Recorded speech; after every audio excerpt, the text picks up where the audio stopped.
Dans cette vidéo, nous allons faire un exemple de forme indéterminée 0 sur 0 dans lequel il y a un polynôme au numérateur et un polynôme au dénominateur. Exemple, évaluer la limite suivante. Limite lorsque x tend vers moins 1 de 2x2 moins 3x moins 5 divisé par x2 plus 3x plus 2.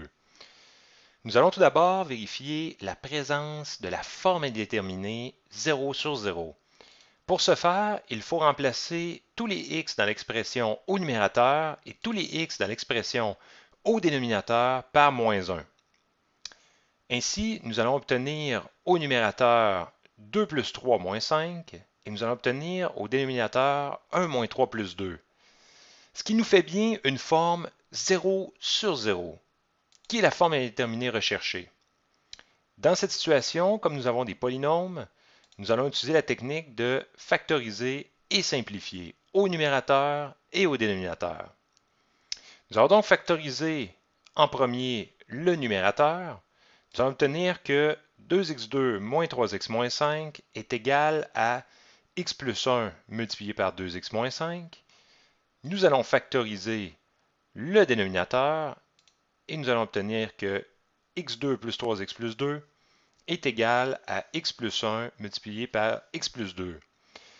Si vous ne vous souvenez pas comment factoriser, vous pouvez vous référer à la vidéo sur la factorisation des polynômes.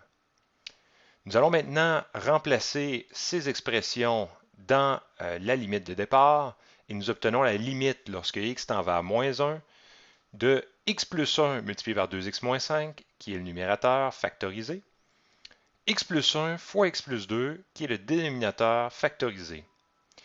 Nous remarquons maintenant la présence du facteur x plus 1 au numérateur et du facteur x plus 1 au dénominateur.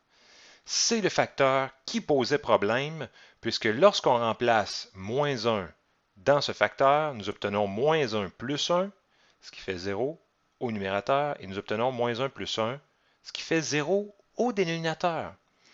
Nous pouvons donc maintenant le simplifier et ainsi lever notre indétermination 0 sur 0.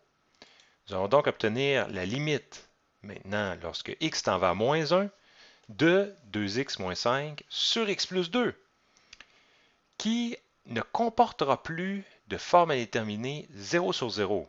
Nous pouvons donc évaluer la limite au numérateur et au dénominateur et nous obtiendrons 2 fois moins 1 moins 5 sur moins 1 plus 2, ce qui nous fait moins 7 sur 1, ce qui nous donne moins 7. Voilà, ça conclut cette vidéo.